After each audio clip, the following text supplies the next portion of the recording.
everyone, and welcome to episode 123 on Justin the Food Entrepreneurs Podcast. I'm Justin Bizzarro. I'm your host. That's Bizzarro. Thank you, everyone, for sharing it and commenting on Spotify, iTunes, and Google Play. Again, wherever you listen to it, whether it's Podbean or TuneIn or wherever the many sources we have for listening in, please continue to comment and spread the word and passing it on to your friends and family.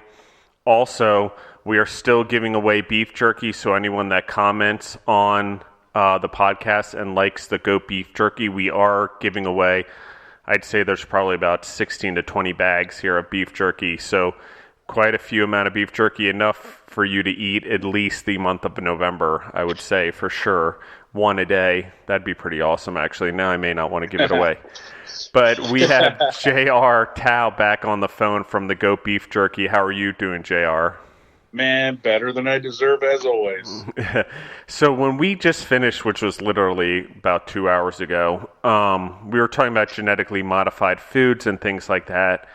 And we never really got into the whole topic of sort of where we were trying to start off. So I'm going to just try to drive the conversation into a few points with you, JR, that I think I'm really curious on. One is who do you use? We talked a little bit about how you guys are doing direct to consumer, but who are you using as your website platform to go to consumers? Are you using something like Shopify or one of those, or Square?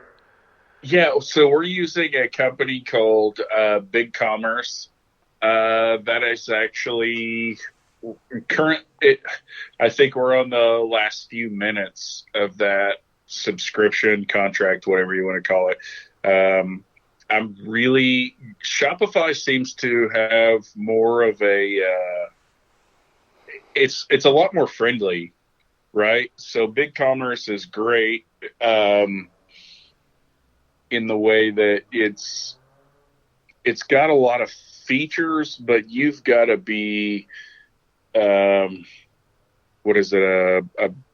have to know a lot of computer code. And I apologize if I sound like an idiot right now, because I just don't understand these things. I had to pay someone to, format our e-commerce website and all of that. So that's what's driving me towards Shopify. Shopify is probably better for the first stage type company, and we're certainly not a first step company, but I still like to go in and modify things as I wish. And so through BigCommerce, it's difficult for me because I don't understand all of the X's and O's and, ones, zeros and ones and whatever else it is. So from what I understand, Shopify is kind of a iPhone versus Android platform type comparison, which is good because, you've seen we do the old show us your goat. That's something our customers love.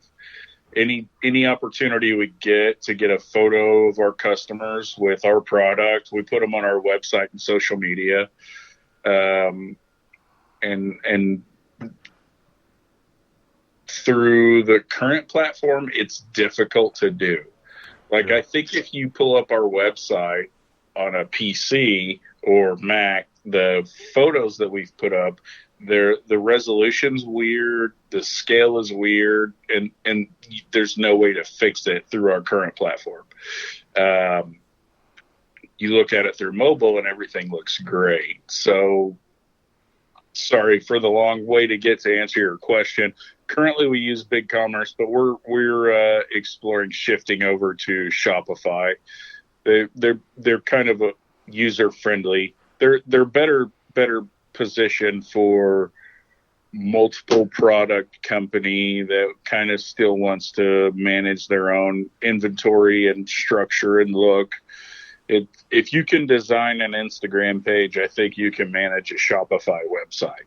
is the short version. I like the plugins they have. Shopify disappointed me that I love MailChimp, which is a way to do your email marketing or contacts and stuff like that, and they're not attached anymore, which I was a little bit disappointed in. I'm not sure why. But I think that's MailChimp. Yeah, MailChimp. To squeeze the carrot a little more is how that happened. Exactly. But I will say that Shopify is the best one that I've used, and I'm in the process of actually building 3 direct-to-consumer websites for our company on various different levels for various different foods. And I've used Shopify in the past, and I'm in the process of rebuilding those. And I agree that they're the easiest, most user-friendly for both you and for the customer. I think it's just a better way of putting your food out there. And does it cost money? Yep. And I wouldn't build it and pay for the money until you're sure your product sells, obviously. It's just more of a second stage, but they are the best product out there, in my opinion. And so, I agree with that. To be honest with you, we ended up with BigCommerce through our brick and mortar store, our the company that does all of our cash register, apps and accountings and things like that. We actually got a free BigCommerce account with that. Had I done my due diligence and done a little more research, I would have known that, Shopify definitely offers better things than ShopKeep and BigCommerce does. Because you have 2 bodies you're dealing with rather than just one. Yeah. So Shopify, you get everything you need. Everything's in-house. And, we interviewed a potential CFO today, or, whatever title you need to give somebody that takes care of your accounting. And he's like, "Oh, so where does all the information come from?" I'm like, well, we have about 4 channels you're going to have to get your numbers from in order to do what you need to do. And, he took a step back, if you will. And so from what I understand, it's Shopify really just kind of everything comes in through one channel, which any business owner needs. If there's anything a business owner needs, it's less complications. So I know. Trying to get 6 different languages to communicate is complicated. So if you're dealing with one system that all information comes through in one language, if they're a little more expensive, it's a savings in the long run. No, and I agree with that. And I actually think that, and I've tried ShopKeep and I've tried BigCommerce.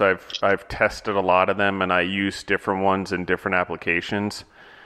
And, I spent a lot of time on BigCommerce early on, and I think they all have their function. And I think for certain people, they do certain things. But I've got to be honest, managing all the shipping, the customers, the website, the ability to change things on the fly, integrating your social media. I just haven't found anything like that yet. And maybe there is something else out there. I just haven't found one that I've learned and had success with using there's no bugs. That's streamlined, it's easy. The integration of social media is easy. The whole solution's pretty easy, and integration into an accounting system is easy. Yeah, so, if they're out there, my email is jr.towe at thegoatbeefjerkyco.com. Please reach out to me. I would love for a turnkey solution on all of those things. I mean, here's the crazy thing, Justin. All of these different platforms that we sell on, some of them communicate, some of them don't. But at the end of the day, unfortunately, for the time being, I've poached my wife from her previous employer to come and help me. She has to take all the information from all of our different sales channels and plug them into QuickBooks, which QuickBooks is phenomenal if you are efficient in QuickBooks, and I mean the desktop version, the full Monty, the all features. It's a ton of manual entry to get all. There's no way to get all of these things to communicate that I know of, except for taking various information from various different, sales channels, websites, brick and mortar sales, whatever. And then you have to plug them all into QuickBooks to get good information on your cost of goods sold, your, ROI, all of these things. It's a headache, really. I mean, I would love for someone out there that's listening to come up with some sort of turnkey solution that you can have all of your sales channels, everything plumbed into one, and offer some sort of bookkeeping solution that's a little more user-friendly than QuickBooks. That would be ideal. I know that's a big mashup there. I don't even know. It is. I'm like, that's a lot of pieces all into one. And I'm sure those things are out there, but there's other companies just like me that don't have, $150,000 to throw at a absolutely stock. Yeah, like we want to keep providing the best beef jerky a person can buy, and not charge them, $30 for a 4-ounce bag. And if when you go roll into something like that, the expense of a software developer is just astronomical. We've looked into it. We've tried to look at some phone apps, I guess is what you would call it, cell phone apps, mobile apps on things like that. It's insane. Those guys are definitely cashing in on what's popular at the moment. Yeah, I mean, I think it's just one of those things where we're not there yet, but I think for an online marketplace that Shopify is pretty much as close as we can get. And but to touch on that and what you just said, and something that's changed since we did part 1, since we're actually recording part 3 right now, right after part 2, that you mentioned is Veronica, your wife, has you've poached her from her previous employment to come work for you.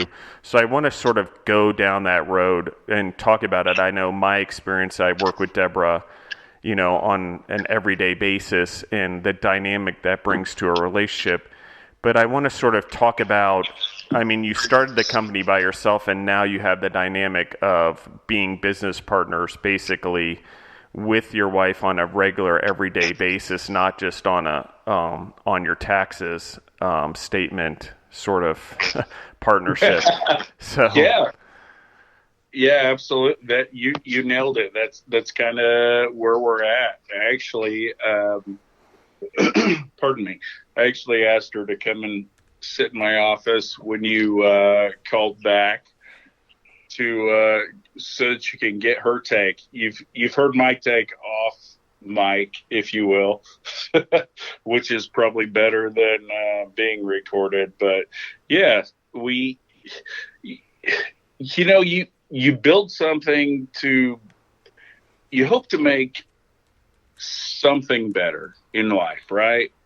I mean, through your work outside of your podcast, everything you do through your business, you want to make money. Everybody does. Like I want to make money. I want to make a lot of money, and I want to go sit at the lake somewhere and wake up to a sunrise and then go fishing all day. That's what I want. But until then, I've got to do my part and build a really great beef jerky company to get there. Starting out, it was easy to manage just me by myself. And then as we started to grow, I hate to admit it, but I started slipping if you will. We have, customers, multiple customers wanting us to fill orders in a day, and it was more than I could do by myself. So then you split those orders over a few days and they're fine with it. And then it grows a little more than that. And all of a sudden you've got some customers going, hey, if you can't fill our orders, we don't want to mess with this anymore. And so that, at that point, I'm like, I need some help. So I can either hire someone by the hour that doesn't have the same passion and love for my company that I do, or I can bring someone on that's... You mean now your company as in our company? Correct. Yeah.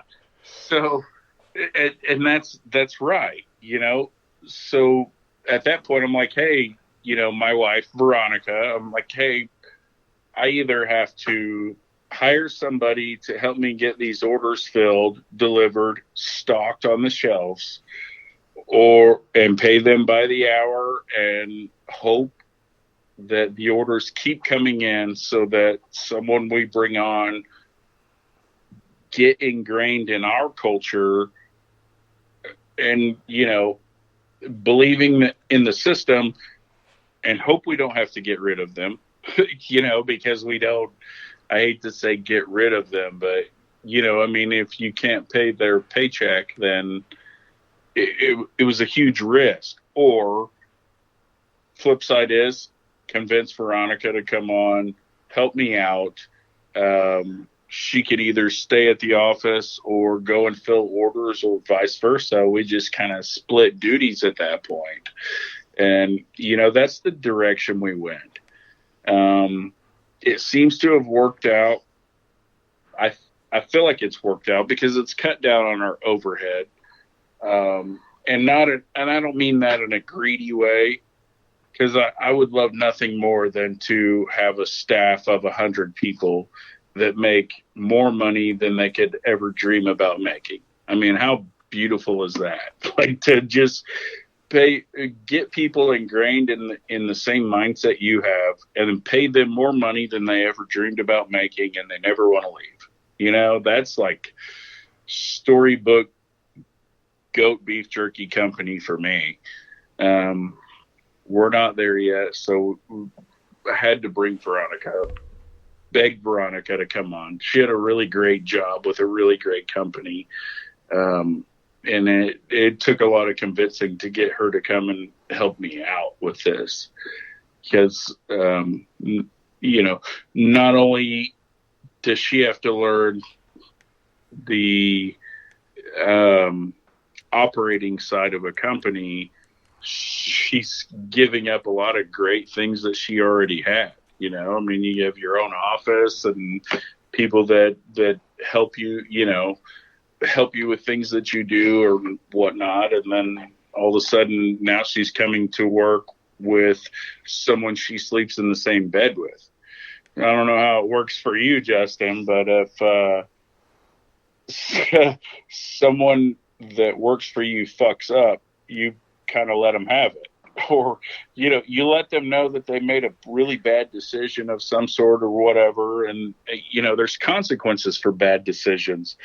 And that really complicates the shit out of things when it's someone you share a bed with, Yeah, that's for sure. There's no way around it. Like, it's a difficult thing. But at the same time, I'm not going to say we got everything figured out, but we're working our way through it.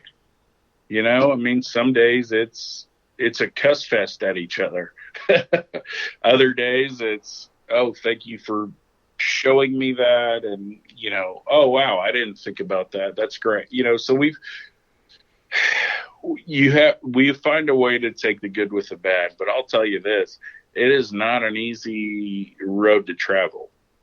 Bringing on someone that means more to you than you mean to yourself is, that's a very difficult and oftentimes problematic business decision to make. Yeah, I don't know how it's personally gone for you, but for us, it puts a lot of things in it puts a lot of things in perspective, and it also puts a lot of things in harm's way, for lack of any other way of saying it. Yeah, I think one of the hardest things is it's a communication thing, and it took Deborah and I a long time to get this. But it's like, you can be mad at each other at work. It doesn't mean you don't love each other. It's just one of those things where I disagree, and it's healthy to disagree, and you need disagreement to grow, just like in any business, to see multiple points of view. It's just the emotional fortitude that you need in a relationship to be that with someone. And that makes things hard sometimes. And, I don't know, but it's one of those things that I think you grow a lot as an individual. You sort of set a great example to your children, because you've now added a whole nother level of complicated diversity to a relationship and problem solving and work. And then you obviously, if you have a problem at work, you bring it home. And if you have a problem at home, you bring it to work. So there's that whole dynamic. There's really no escape. So, if one partner needs to walk away from something in order to deal with it, it makes it hard when you have to keep dealing with the person and you can't walk away from the problem or the person and come back to it. And pausing and rethinking and things like that, taking the time to just, and I don't do a very good job of this. I like dealing with things when I need to deal with them right now so I can move on and everything can be great. But there is a huge amount of power in pausing. Yeah, for sure. Especially, I'm not what's the word I'm looking for? Correct me if I'm wrong. I'm not a misogynist, but by any means, but it's, chemically and that's a hard word to say. Women are made different than men.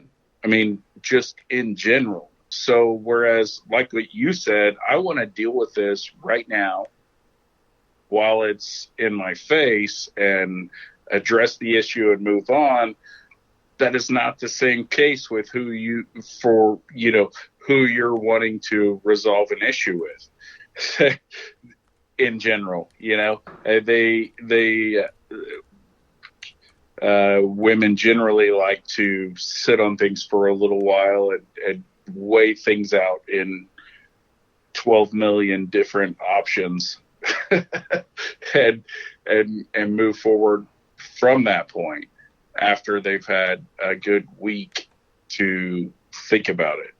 So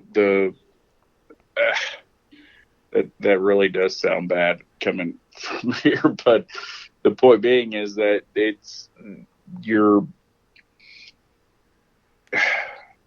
like to address things and move on, and your business partner, if you will, isn't always on the same page. So being able to recognize that, hoping you can address an issue when it comes up and move on, is not the same thing as addressing an issue from your perspective. In not being able to move on is a different deal. You think you've moved on, but you haven't.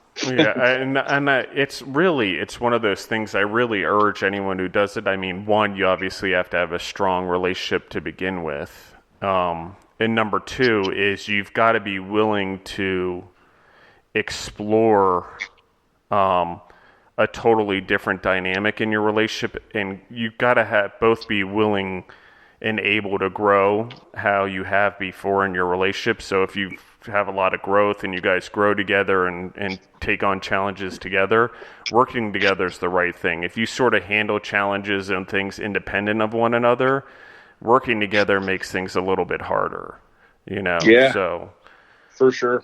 I agree. I actually, I don't know if I said this already. I asked Veronica to come sit in my office while we discussed. But she's sitting over here staring at me, smiling, which is a good thing, but staring at me. Smiling for now. Smiling for now until the call ends. But She knows me well enough by now that unfortunately, I'm not an idiot by any means. Well, maybe half a cup of an idiot, but I still, unfortunately, tell people, uh, if you ask me how I see something, I'll tell you how I see it. So don't ask something you don't want my honest opinion of, right? So I fortunately, that's the one thing she knows about me, that um, I don't like to play silly little games. The junior high was a long time ago, right? Yeah. So if hey, what do you think about this? This is what I think about this. Oh, that offends me. Well, I'm sorry. You asked me how I felt about this. So, I mean, and I feel like some people don't understand that that's a courtesy, common courtesy. You go to a friend's house, they offer you something to drink. You're like, oh, no, thank you. I don't want anything to drink. If you had just said, yeah, I'd like a water or something, how good your friend would feel that you were like, oh yeah, I'd love some water. I'd love to enjoy the hospitality you offered to me. And those things kind of intertwine and connect in a way that most people don't understand or don't quantify, I guess. Yeah, I agree with that a lot, actually. It's how everything overlaps and sort of comes together is an interesting thing. How do we bring that all together? How do we? I don't know. It's complicated, but there's a lot of weird similarities as once you get into step. I find now, because businesses you deal with way more problems in business, I feel like, than you do in life. In life, you've had the experience. You were once a kid. While you may not always have the answers, you sort of agree and move forward, and this is the best thing to do. But in business, you have a lot more problems thrown at you on a regular basis. Okay, the kid's getting a C. That's one problem today. Oh no, my manufacturer's late. I don't have the packaging. I got to get ordering out. I may have a glitch in my accounting system. You start to deal with it, and it's not like you can just solve it, or you can just help it, or if they have a bad game, it's over. No, if you have a bad game, you may lose like 13 customers, not just be able to get your kid up and running again for game number 2. It's just one of those things that I think are hard for people, and in a relationship it leads to some different dynamics for sure. Yeah, absolutely. And the thing is, that's one thing, for anybody that's considering that loves your podcast and they like to absorb the information. That is one good benefit of having your partner come on board and help you, is that the realization that every single customer you get matters. I mean, we don't have a single customer that we don't say thank you. We put free stuff in there, online orders, all of those things. Every little bit helps, especially when you're small. And unfortunately, we're still small. We obviously have the potential to not be small, but as it is, we're still a small company. And when you have someone that you live with on the same page as you, as far as customers are concerned, that's huge. I mean, we do our best to interact with all of our social media, I guess, what's the word, followers. Someone says, hey, I had your beef jerky, we love it. We make it a point to comment back to them. Thank you. Here's a discount code. Next time you order, use this discount code. All of those things, they're the little things that most people overlook. They're huge to our success, and it's easy, and it's a lot.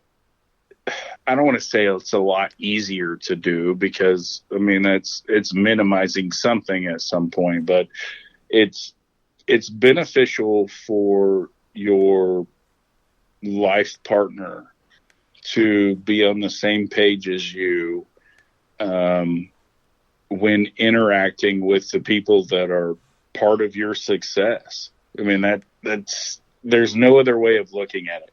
Whether we turn into a $500 million company or we do $100,000 a year in sales, that's interacting with your main customer group is essential, and having someone that helps you do that is, you can't put a value on that.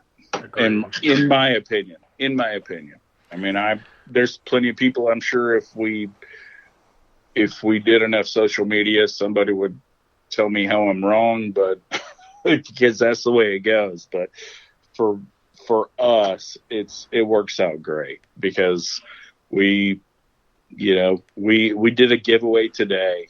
Count some Halloween candy. Guess how much Halloween candy, and we've mixed in some beef jerky with the Halloween candy, and we just kind of wanted to give some product away and interact with our customers. And we had an amazing response from that little promotion. And, that was, I can tell you, I would not have thought about that type of promotion, but the response we got from it was incredible. And then I give Veronica full credit. That was all her idea. She's like, this is so fun. People guessing how much stuff is in this jar. They were driving to a football game and just laughing out loud at somebody guessing, their guesses and things like that. If you've got a strong personality, strong relationship, bringing someone you love bringing them on to your business, whatever, then I say go for it. It's been great for us. There's been a lot of bad times, I'm not going to lie, but there's a whole lot of really good times. And we enjoy it. I mean, as much as we fight about the bad times, we enjoy a lot of the good stuff.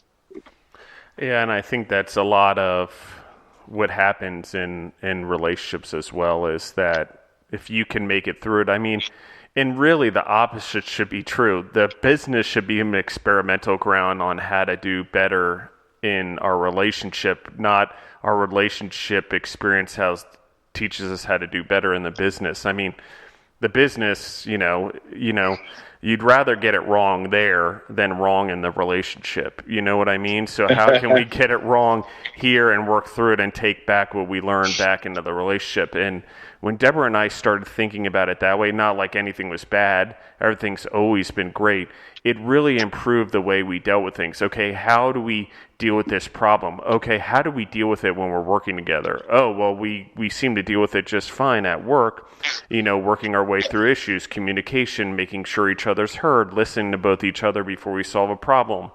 Where in the family we're trying to rush to solve a problem, get it over with, and sort of like, okay, well, we got to do this, this, and this, and then we didn't listen to each other. Where at work, we're like, okay, let's listen, figure out the ideas, what makes the most profit. Well, what makes the most profit in our relationship and with our family? It's the same thing. If both of us are heard and we come up, it's usually a compromise, because somewhere in the middle is the right answer amongst two people. Oh, yeah. I mean, geez, I'd be a fool to argue with you about that. That's you hit the nail on the head.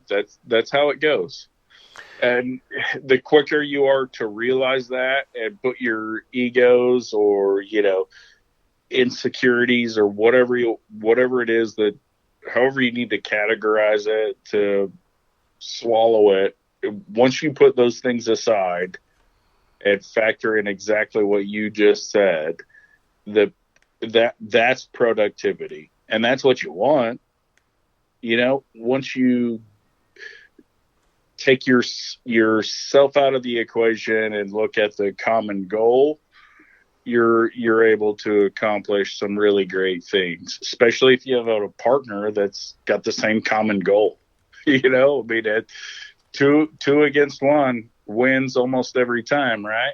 Yeah, absolutely. And it's exponential. It's not just 1 + 1 = 2. It's more like 1 + 1 = 5. When it comes to two people coming together and compromising on an idea, the magnitude of it is way more than mathematically makes sense. Yep, I agree. It's the power of positivity is the X factor, right? Yeah.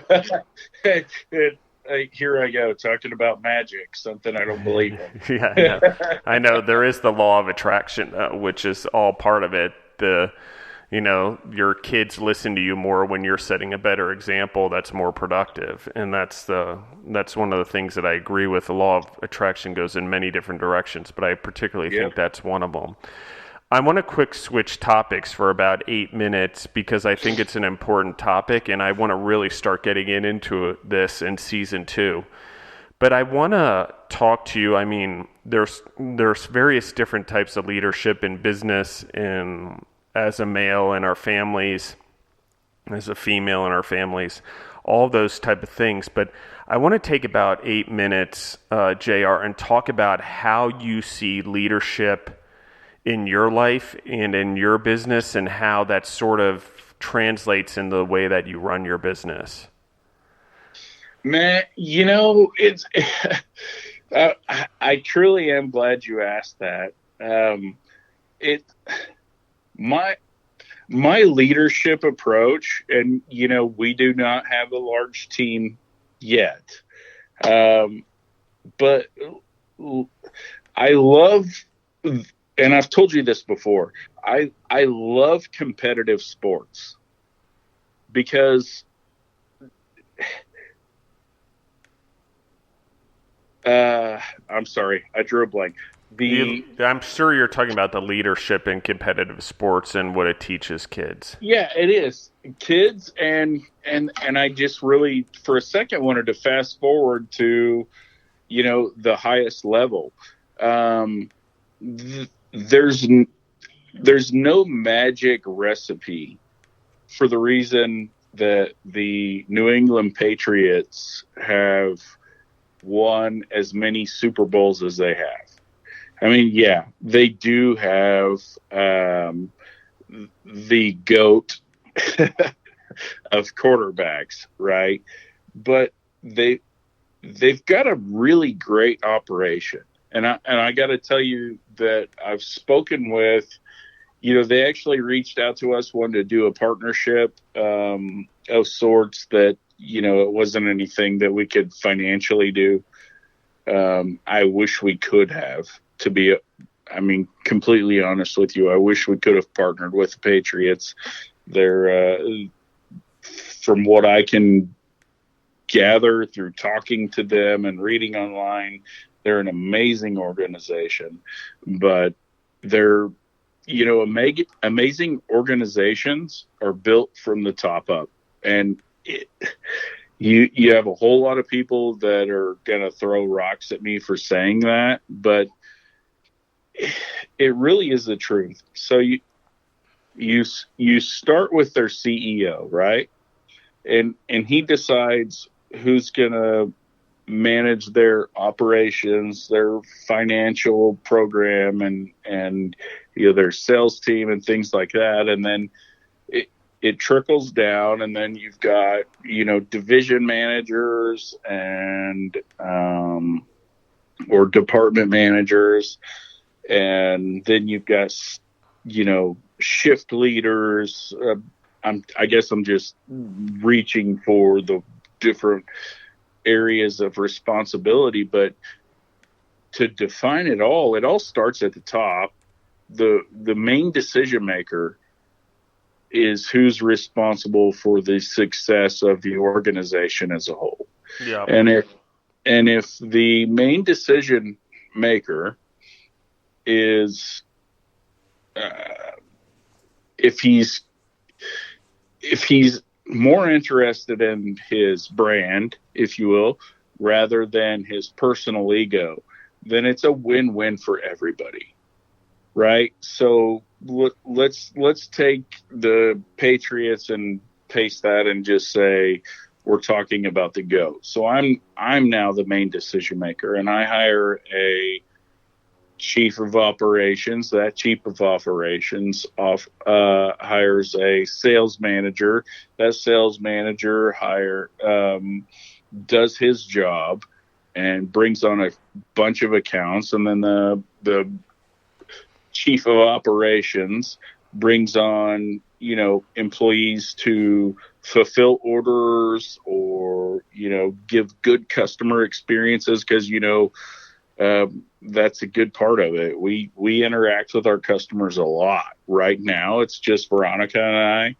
We have to get out and do those things independently because we're mindful of our expenses, and we kind of want to control that until we have more dollars we can spend, right? But the point being, if you don't make good decisions at the top and you don't create a great culture out of those top decision makers, then no one else within your organization is going to be as passionate as you are about the common goal. Common goal being, everybody wants to make money, but what if your common goal is to make a better, we want to make money, but we also want to make, people increase the nutrition literacy of people across your region. Yeah. Right? Like, to understand what it is that you're putting in your body. So we start with sales. That obviously fuels the fire. And then once sales increase, then you're able to put out media or what have you that kind of starts educating people. Look, here's some great information. This information obviously would reflect on my company, but if you don't choose my company, just be sure you look at this information, because the food you put in your body makes a difference on everything. How much sleep you get at night, what time you wake up during the day, how well you go to the bathroom. As silly as that sounds, but that's a huge factor. All of those things all tie together. And I guess, I apologize. I always take the long road to get somewhere, but it starts with leadership. Absolutely. Justin, I wish you could ever meet anybody that knows me, that actually knows me, and that you haven't had the chance to, someone that I haven't had to vet and be like, hey, if you run into this somebody, be sure and tell them this, right? Which, for the record, I never do. I refuse to, but that's how I am across everything. My son, by all rights, should probably hate my guts. I hate to say that, but most people that interact with a teenager probably don't interact with a teenager the same way I do. Like, I love that kid more than my own life. And I pump as much love into our relationship as I can. But at the same time, there's zero chance I will ever tell that kid something that I feel like he needs to hear if there isn't anything substantial to go along with it, right? Like, I'll never tell you a lie just to get your mind pointed in the right direction. I will actually rather tell you something you don't need to hear and figure out a way to point your mind in the right direction, or get your thoughts or whatever else on the right path. Like, and I think that's where a lot of people, sorry, I'm going to say it, that's where a lot of people fuck up. Like, they want to They want to be their kid's friend and tell them what they want to hear versus what they need to hear, and give them the tough love they need to grow up to be absolutely. a successful Kids, man or woman. And that goes back to a conversation we had a long time ago, which is giving a fucking trophy to every kid, even though they didn't win. I'm like, it's just... And that's how it works with, and I hate, Justin, I fucking hate labels, right? Yeah.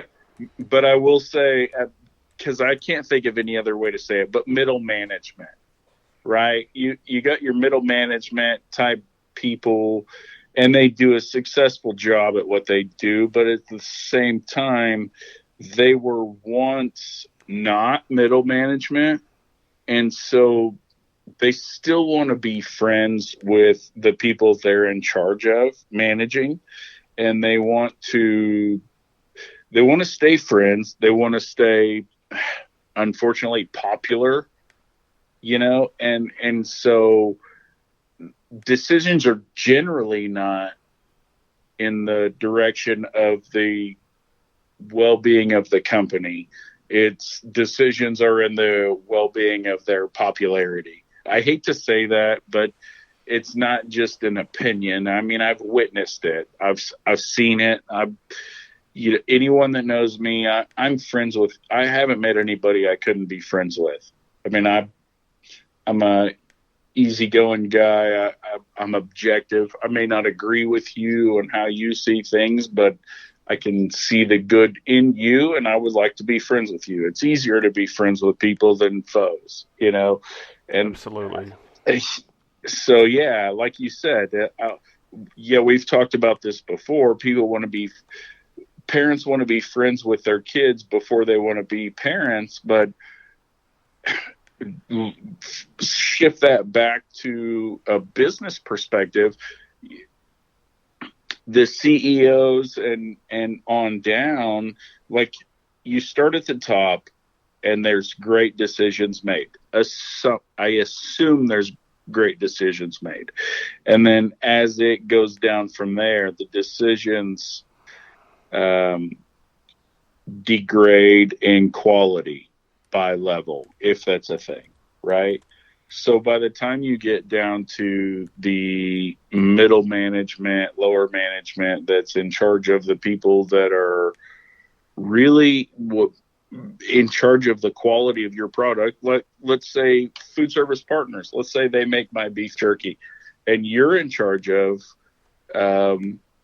the people that are in charge of each segment that makes my beef jerky. Well, each time the information you decide is the best way to go gets passed along, it's enforced, but there's pieces of that enforcement that are skipped. And it's a downward, I don't want to say downward spiral, but a little bit of it's lost along the way. Absolutely. And that's not a terrible thing, right? Like if your guys that work in your factory all want to go to the bar, have a drink, and talk about how your company, what sucks about your company, they should be allowed to do that. And still yet, they respect the company because that's what they do, but they're still human beings. They got to vent somewhere. So why not vent amongst friends? Man, this sucks, that sucks, whatever. But then they come back to work the next day and they kick ass just like their manager taught them to. So, I guess what I'm trying to say is the better the top of the pyramid is, the fortitude of the top of the pyramid dictates what trickles down, right? Absolutely. So, pick a company.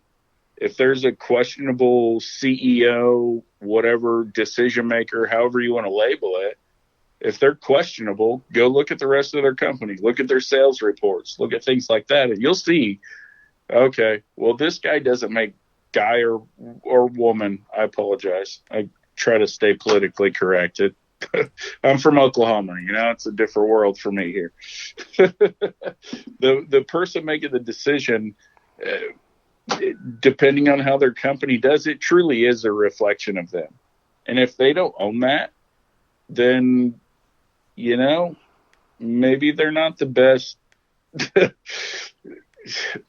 Whoever's in charge of that company may need to look at finding a new CEO or something. You know what I mean? Like I just can't see it any other way, because I've seen the result of my bad decisions for the G.O.A.T. I'm 100% in charge of the direction of the G.O.A.T beef jerky company. We've gone different directions at my decision, and I've seen the pros and I've seen the cons. And, there's other people that come into play, but at the end of the day, it was my decision to go in this direction or that direction. So I don't know how you don't put that same accountability on leadership on companies larger than mine. I don't know either, but I will say that it is a very common problem.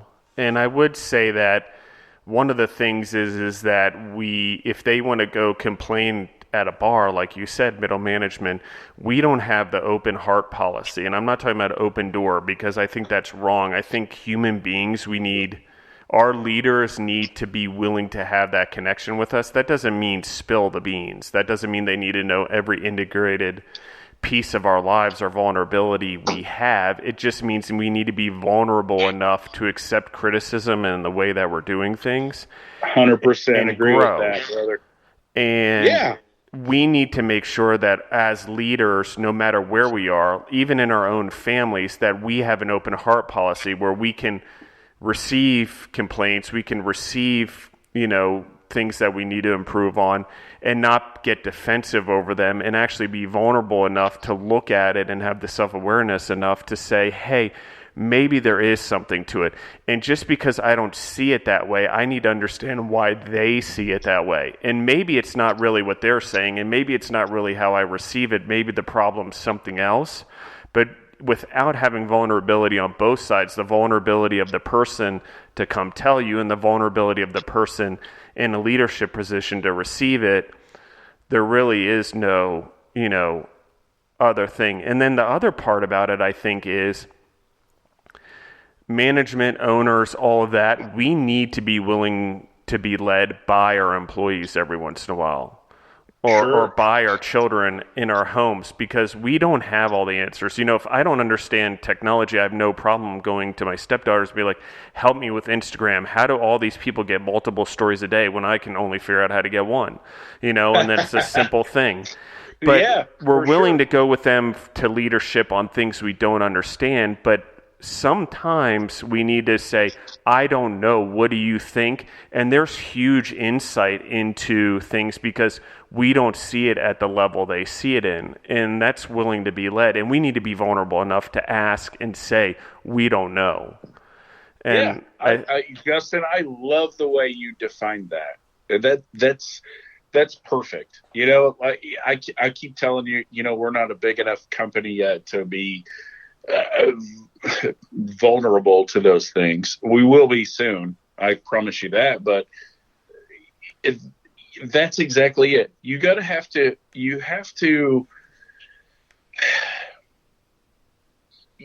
be able to accept the accountability, but still yet dig your heels in. Hey, look, I know the direction we need to go, but I'm willing to hear what you have to say.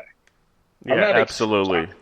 I'm not saying that I'm a total fuck up or whatever else, but I'm a human being, and if you can't accept the fact that you make mistakes, then man, you have no business in any leadership role, management role. You should not be in a position to influence anybody ever if you can't accept the fact that you might fuck up here and there. Yeah. That's. I apologize for my language, but I don't know any other way to put it. Well, and the reason is we should be willing to mess up 9 out of 10 times, because if we don't get that one time, because otherwise doing nothing, and people don't understand this a lot, even with kids, if we mess up, we need to also have the vulnerability to right the ship. not just be like, I Yes. did this and I'm too afraid and now I've done it and I can't take it back. And that's with employees too. Like, it's okay to go back and say, I experimented with this. I got it wrong. I am sorry. Let me fix this. And then you have way more credibility. People will trust you to lead. People will know that what they're feeling in their heart is true, that this isn't going right. And they learn to trust their feelings also. And I think we do that to people. I'm going to bring it all the way down to the feeling level, which is people learn not to trust their feelings because we tell them they're wrong, or we tell our children they're wrong, or whatever, because we don't have the willingness to go back and fix it because our ego gets in the way and be like, well, I made this decision. I need to stick by it, and I'm going to stick my foot in the mud. And the reality is any great companies, any great families, the decisions and the lessons are learned all the way around 360. And that's where I'm at. Man, I love it. I love what you just said, Justin. That hit the nail on the head for me. I don't know if that works for everybody. There's some people that love to they love to manage their people with an iron fist. They don't accept their own flaws. I've witnessed it. You know, I came from the oil industry. You know, I was never out on site getting dirty, exposed to the heavy machinery and things like that. But still, yet the mindset that follows that oil industry and work ethic man, that's something that's uncompromised.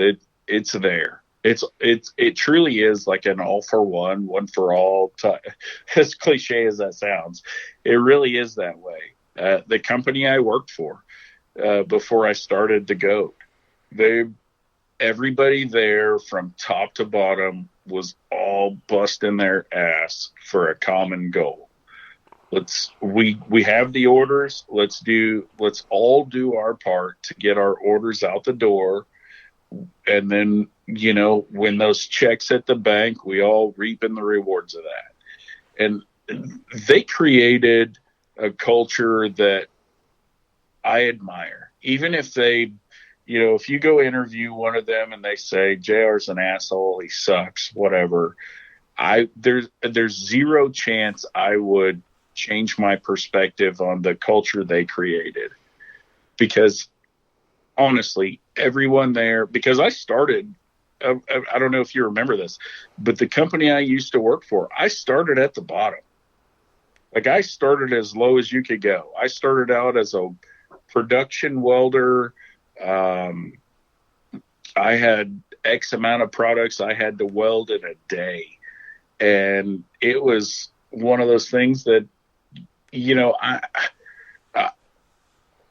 I'm a weirdo in that way. Like, I wanted to compete. I wanted to weld more of the products I had to weld in a day than everyone else. And after I did, I would encourage, how do I say this? I would celebrate what I did along with the results that the other guys did. And I put their results ahead of mine. Like, man, you guys did like, I was proud of myself, but I celebrated what they did more. Does that make sense? Absolutely. Like, and, you know, I don't know if that's what the leaders of that company picked out. They noticed about me, but I can tell you I didn't stay at the bottom for very long.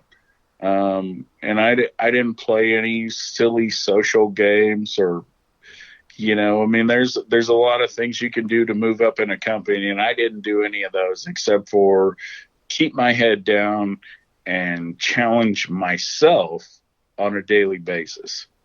Like, if they wanted me to weld 25 of something an hour every day for 10 hours, well, then my goal was to do 35 of this product per hour, every hour for 8 hours, 10 hours. And once I reached that on a consecutive basis, I bumped myself up.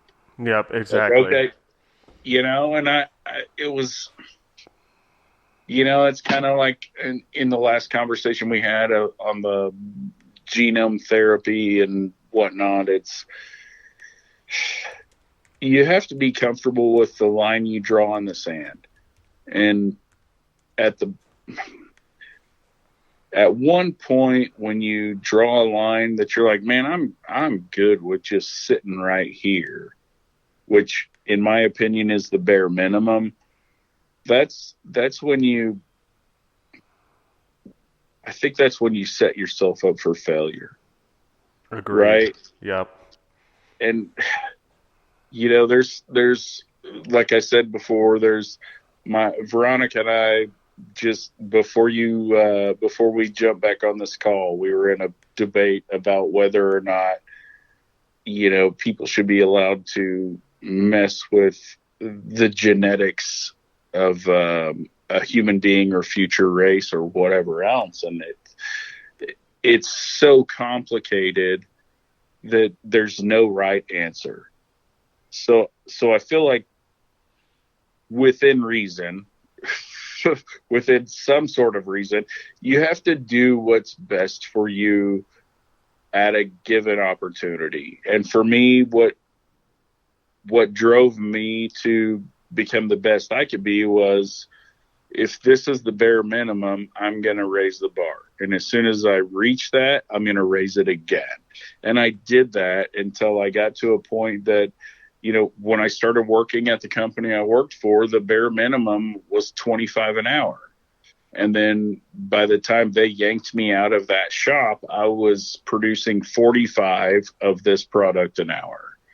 And then, they moved me into their, a different manufacturing facility within the same company, and there were no set standards. So I set standards.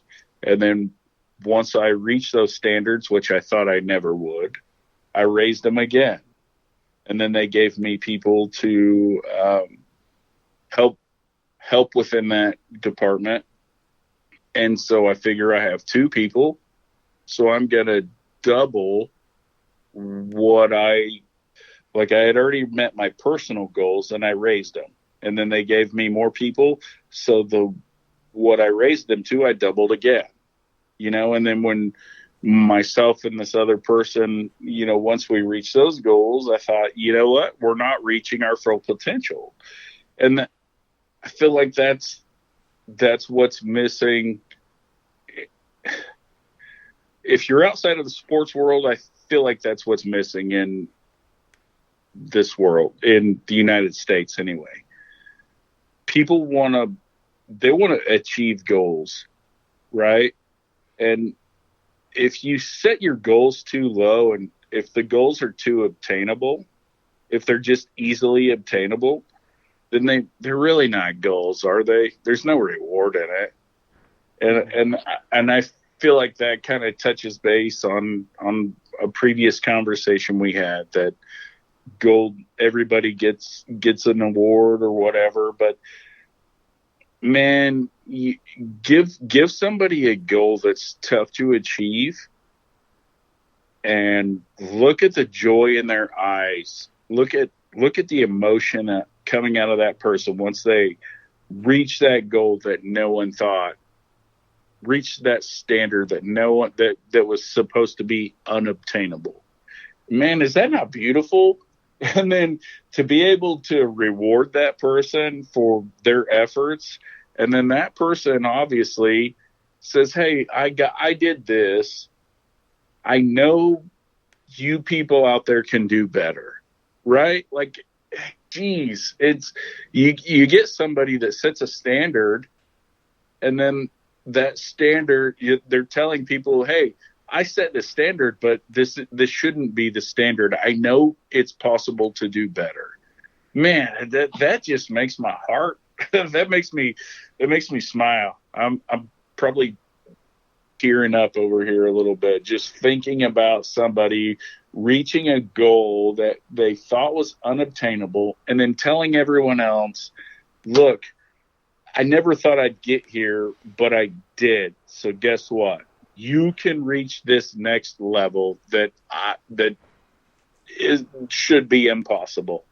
I mean, that's what drives the human race.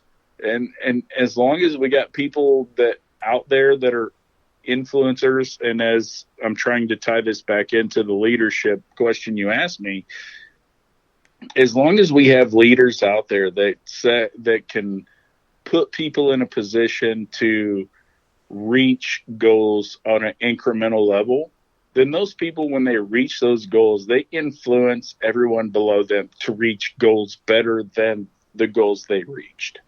I believe that. I've seen it. It happens. I promise you.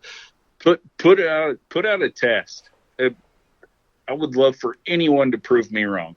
If you set out an incremental goal, competition of any sort in any industry, business, sport, recreation, whatever it is, you give someone a challenge, they'll reach it. And if you can influence that challenge winner to challenge anyone else to do better than they did, it will happen. And that, in my opinion, is what a great leader does. And that, like I said, we don't have a big team behind us because we're still building. And I'm not going to lie, I've got a little fear of screwing up and not being able to provide for someone on my team. But moving forward, that's exactly how we're going to go. I mean, we're going to set out goals, and if someone reaches that goal that seems like it's unobtainable, then we're going to set a new goal, and the person that reached that goal, they're already going to want to influence other people to do better than they did. Like, it's good people, not good business. Is that stupid? I mean, I hope that's not stupid, because that's how I feel. Like, if you have good people, you have a great business. So if you get good people, you have better than good business.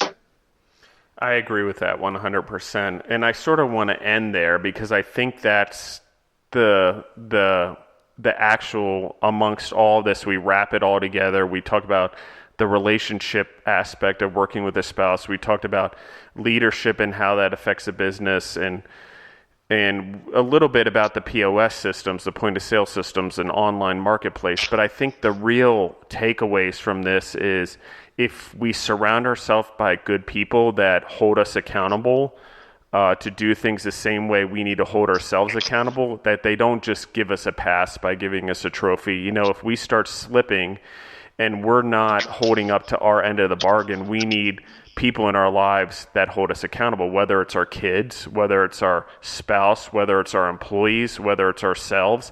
And then not only that, we need to be willing and vulnerable enough to hold them accountable as well to the things that they set out to do, so we all raise the level together. And that goes to the work ethic, like you were talking about through your previous job. That goes to our moral and ethical standards and not slipping. It's no different than all those years they were scamming the mortgage companies and all that. I use the word scamming, but they sort of were, and giving people mortgages that didn't deserve it. Why was there not one person that ethically said, we should stop doing this? This is wrong. Because no one was vulnerable enough to stick up for what was right and convince people otherwise. And so I really want to emphasize the moral and ethics of it also. And it goes all the way back to the last episode of genetically modified and things like that. What is it and how do we hold each other accountable? And we need to be vulnerable enough to both receive that information and give it as well. And you can't be a leader unless you help people grow. And that requires good people as well, and people who want to be good people and grow. So I think that's a lot of when people come work for us, what do you want out of this job, and where are you hoping to be when you either grow in this job or you're done with this job and want to grow into a new position somewhere else? What can I give you so you can grow as an individual? And I think that's so important. And people are then dedicated. I mean, think about what they gave you in your company that helped you grow as an individual to where you are now as an entrepreneur. I think, they promoted your work ethic. They invested in it. They recognized it, and in that created a culture of work ethic in their business that helped everyone grow. And Work that's so ethic important. is the key. It truly is, right, Justin? I mean, I don't want to start another episode or anything, but that's the point. It's work ethic. Absolutely. Because if you don't, there's, and I hate to say it, but there's a lot of people that want to raise minimum wage, and let's just really quick take a look at that, right? Let's raise minimum wage. Someone that doesn't have any work ethic, they just want to get paid by the hour, but yet they want to get, I don't even know what the national minimum wage is, but let's raise it to what the suggested minimum wage should be. What does a person, I'd feel dirty, right? Like, I get paid X dollars per hour for nothing, and maybe I'm different than everyone else, but I want to, man, I really just want to earn more than everyone else because of my efforts, not because that's what the federal government said you had to pay me. And then, there's a whole other subject of what happens when you raise the minimum wage. I mean, let's face it, your $3 cheeseburger is going to turn into an $18 cheeseburger or whatever the math may come out to be. But it boils down to work ethic. It truly does. Like, I want to, when I start something new, pay me what the bare minimum is. Let me work my ass off to get to a point of something that I can beat my chest a little bit about. And that's I don't know. That's just me. I hope, and that's me, and that's my son, and anyone else I can influence. That's their mindset. And if you can change someone's mindset on something, then if you can change their perspective on the way they look at a given situation, knowing that, you could give everything you have and results not be what you want. It happens, Absolutely. But that doesn't mean you got to give up on the process. That means it just didn't work this time.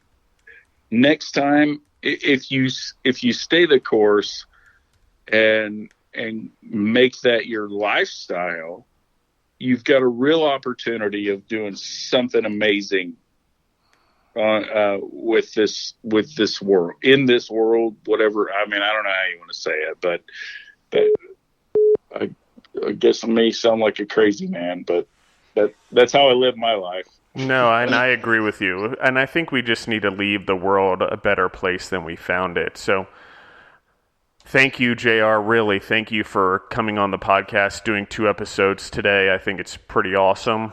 I look forward to the feedback from everyone. Please, everyone, if you like what we're doing, share it again. You can find me at Justin the Food Entrepreneurs on Instagram and Facebook. You can find JR and his company at the G.O.A.T Beef Jerky Co. That's C-O on both Instagram and Facebook. Follow them, like I said. Follow them. Write a comment on the podcast that you like the episode or like the podcast in general.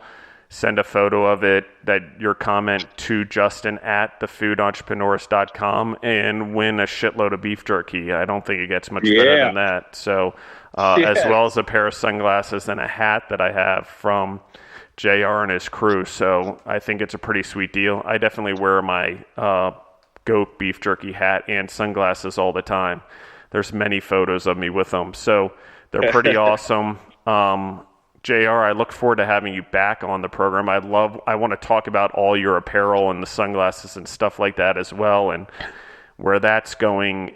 So we'll just have to coordinate another time to do another episode and just sort of eat up the time and the conversation. So I think it's pretty. Buddy. Well, thank you guys, and thank Veronica for sharing you with us for a little bit. So there's Absolutely. that. Go ahead.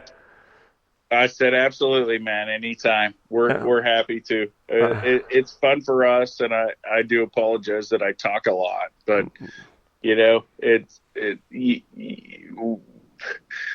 sometimes you have do a lot need to say. Yeah. Yeah. Sometimes you got to have a place to say the things that you feel. And I think you only get one shot to share your message with everyone and so much time to do it. So if it can help someone, let's get it out there. So thank you, everyone, again, and have an awesome Monday.